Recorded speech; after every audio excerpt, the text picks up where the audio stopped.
Hello नमस्कार सबैलाई। यो भिडियोहरू चाहिँ मैले छाउनी हस्पिटलमा हाम्रो यो सन्तोष पन्त हाम्रो फेमस कलाकार सन्तोष पन्तको भिडियो रेकर्डिङ भइरहेको थियो हैन। हस्पिटल सम्बन्धी उहाँ पनि एउटा भुपु आर्मी हुनुहुन्छ हैन। उहाँले भिडियो रेकर्डिङ गर्नको लागि आर्मी हस्पिटलको क्यान्सर अन्कोलोजीमा आउनुभएको थियो र उहाँ भिडियो रेकर्डिङ गर्दै हुनुहुन्छ उहाँको फिल्मको लागि, जुन आर्मीको विषयमा आउने फिल्महरूको लागि आर्मीहरूको हस्पिटलमा कुन उपचार कसरी सेवा दिइरहेको छ भनेर देखाउनको लागि यहाँ भिडियो रेकर्डिङ भइरहेको छ। त्यसको लागि उहाँ आउनुभएको, रेकर्डिङ भइरहेको मैले लुकेर छिपेर मैले टाढै बसेर मोबाइललाई जुम गरेर त्यो भिडियोहरू मैले क्लिप्स गरेको हो हैन। तपाईहरुलाई कस्तो लाग्छ हैन, तर गर्नुहुने कि गर्नुहुँदैन त्यो पनि मलाई थाहा छैन। यदि गर्नुहुने रहेछ भने म माफी माग्दछु, सरी माग्दछु हैन। त मैले गरेकै भिडियोहरू पनि तपाईहरुले थोरै भए पनि टाढैबाट हजुरहरूले त्यो सुटिङहरूलाई अनुभव गर्न सक्नुहुन्छ र अनि हेरेर एउटा रमाइलो फिल पनि गर्न सक्नुहुनेछ हैन। जुन अब हामीले सुटिङ हेर्न जाँदाखेरि फिल गर्छौँ नि त, आनन्द मानेर हेर्छौँ नि, त्यस्तै आनन्द मानेर तपाईहरुले यो भिडियोलाई पनि हेरेर आनन्द लिन सक्नुहुनेछ है त।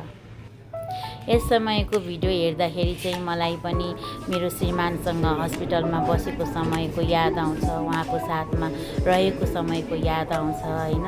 मलाई यो भिडियो हेर्दा पनि त्यो समय सम्झेर मलाई हैन एक किसिमले उहाँको सम्झना अझै पनि छ, उहाँको याद अझै छ, उहाँ मैसँग हुनुहुन्छ भन्ने पनि महसुस भइरहन्छ है।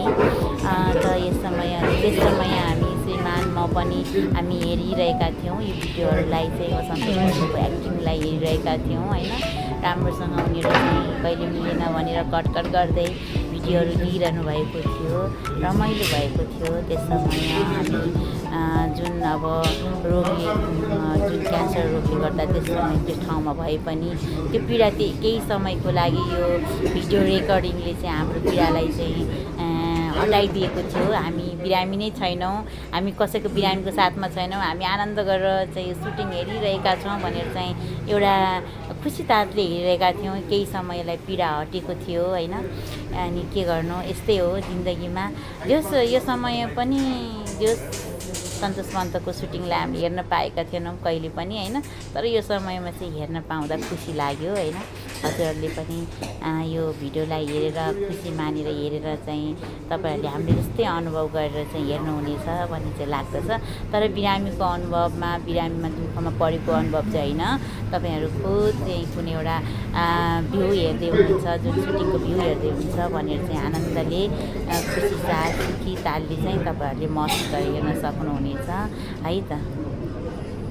उहाँ एकजना वरिष्ठ हास्य कलाकार पनि हुनुहुन्छ। उहाँ हिजो आजका कुराका निर्माता पनि हुनुहुन्छ। पहिला हामी यो अनलाइन यो नेटहरूको युट्युबहरू नहुँदाखेरि हामी एनटिभीबाट उहाँको हिजो आजका कुराहरू हामी सधैँ हेर्थ्यौँ हैन। तपाईहरु पनि सबैले हेर्नुभएको होला, त उहाँलाई चिन्न सक्नुहुन्छ। उहाँका पात्रहरूको सुटिङ पनि हुँदैछ, उहाँ सिकाउँदै हुनुहुन्छ, उहाँ त डाइरेक्टर पनि हुनुहुन्छ, उहाँ प्रोड्युसर पनि हुनुहुन्छ। सबै कुरा उहाँमा एकदम पोख्त एकजना एकदम हाम्रो देशको लागि एकदम नहुने एउटा कलाकार, जुन उत्तम श्रेणीको कलाकार हुनुहुन्छ, उच्च श्रेणीको कलाकार हुनुहुन्छ। उहाँलाई म एकदम हृदयदेखि सम्मान गर्छु। हजुरहरूले पनि सम्मान गरिदिनुहुन्छ भन्ने आशा गरेको छु।